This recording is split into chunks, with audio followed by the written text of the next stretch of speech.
Konferensi Meja Bundar adalah sebuah pertemuan yang dilaksanakan di Den Haag, Belanda dari 23 Agustus hingga 2 November 1949 antara perwakilan Republik Indonesia, Belanda, BFO atau yang disebut juga Bijeenkomst for Federal Overleg, itulah nama Belandanya, yang mewakili berbagai negara yang diciptakan Belanda di Kepulauan Indonesia. Sebuah konferensi ini berlangsung 3 pertemuan tingkat tinggi antara Belanda dan Indonesia, yaitu Perjanjian Linggarjati tahun 1947, Perjanjian Renville tahun 1948, dan Perjanjian Roem-Romruyen tahun 1949. Konferensi ini berakhir dengan kesediaan Belanda untuk menyerahkan kedaulatan kepada Republik Indonesia Serikat. Pada saat itu, Belanda mendapatkan ancaman keras dari dunia internasional, dan baik Belanda atau Indonesia mengadakan beberapa pertemuan untuk menyelesaikan masalah ini secara diplomasi, lewat perundingan Linggarjati dan Renville. Karena pada saat itu Dewan Keamanan PBB meloloskan resolusi ancaman serangan militer Belanda terhadap tentara RI dan menuntut dipulihkannya pemerintah Republik.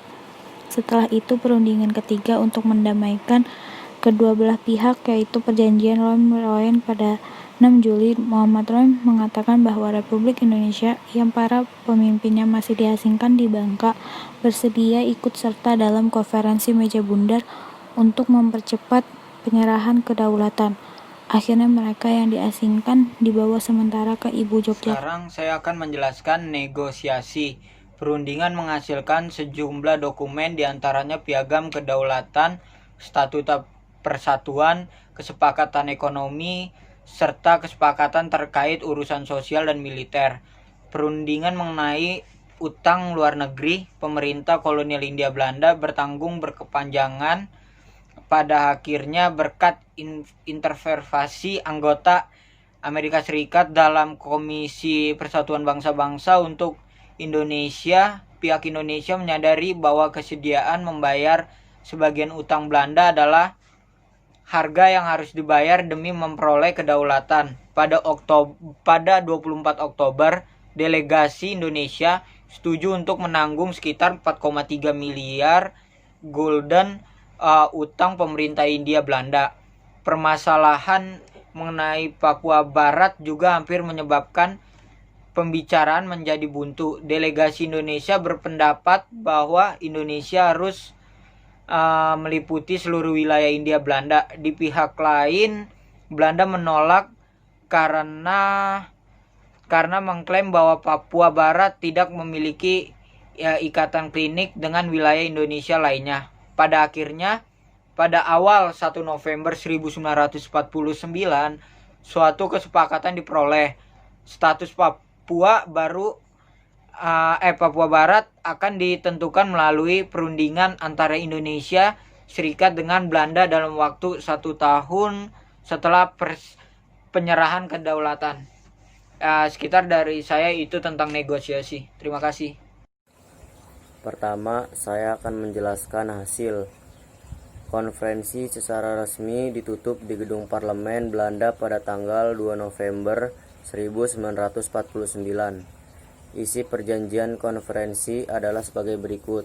Yang pertama, Kerajaan Nederland menyerahkan kedaulatan atas Indonesia yang sepenuhnya kepada Republik Indonesia Serikat dengan tidak bersyarat lagi dan tidak dapat dicabut.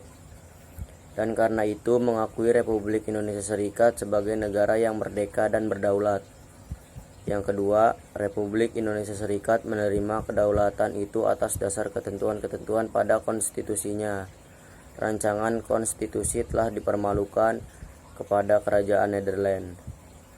Ketiga, kedaulatan akan diserahkan selambat-lambatnya pada tanggal 30 Desember 1945. Rancangan Piagam Penyerahan Kedaulatan. Selanjutnya saya akan menjelaskan dampak. Pada tanggal 27 Desember 1949, pemerintah sementara negara dilantik. Soekarno menjadi presidennya, dengan Hatta sebagai Perdana Menterinya, yang membentuk Kabinet Republik Indonesia Serikat. Indonesia Serikat dibentuk seperti Republik Federasi Berdaulat yang terdiri dari 16 negara bagian dan merupakan persekutuan dengan Kerajaan Belanda. Tanggal penyerahan kedaulatan oleh Belanda ini juga merupakan tanggal yang diakui oleh Belanda sebagai tanggal kemerdekaan Indonesia. Dalam sebuah konferensi di Jakarta, Perdana Menteri Belanda Ben Bot mengungkapkan penyesalan sedalam-dalamnya atas semua penderitaan yang dialami rakyat Indonesia selama 4 tahun revolusi nasional. Meski ia tidak secara resmi menyampaikan permohonan maaf, reaksi Indonesia kepada posisi Belanda umumnya positif. Menteri Luar Negeri Indonesia Hasan Wirayuda mengatakan bahwa setelah pengakuan ini akan lebih mudah untuk maju dan memperkuat hubungan bilateral antara dua negara.